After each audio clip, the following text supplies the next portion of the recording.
a kitten with a whip. Meow.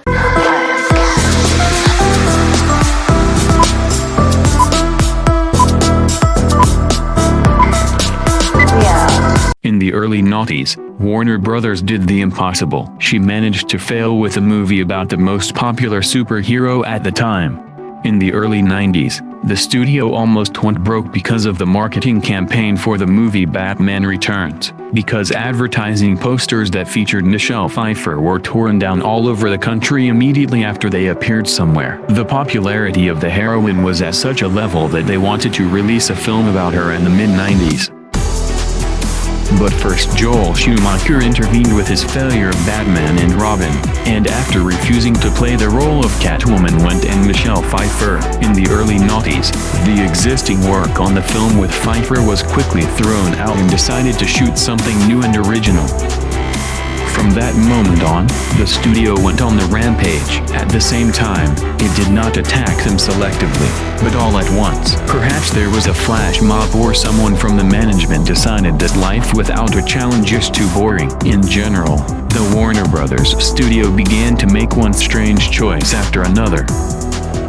First, the studio kicked off actress Ashley Judd, who was supposed to be Catwoman at the earliest stages of development. After some time, the studio asked to leave the director Darren Aronofsky Requiem for a Dream, which was engaged in a new film about Batman, and which was going to involve Catwoman. It was decided that the film should be fashionable and young, and therefore, the director is not needed for some independent film, but the director of something bright and stylish. Under these data fell the French director Pitof, who had just issued the film Vidocq. Vidocq in those years was highly publicized, as the first picture completely shot on digital cameras. Pitof himself will later say that he did not want to shoot Catwoman according to the script that the studio gave him and offered a couple of hundred more interesting ideas, but he was asked not to do nonsense and work with the script that is. In general, Pitof, like many creators, believes that he could have made a good movie, but he was not given. Halle Berry, who was signed for the lead role, also states that she did not like the script and she signed up for the Aronofsky film, and not for what the studio collected after the director left. I mean, it wasn't her fault either, and she couldn't have done anything.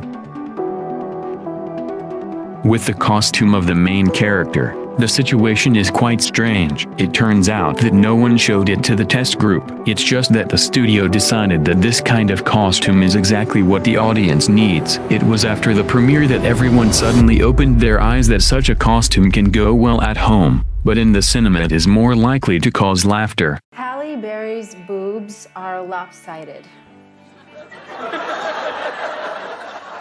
Well, when they're real, that happens.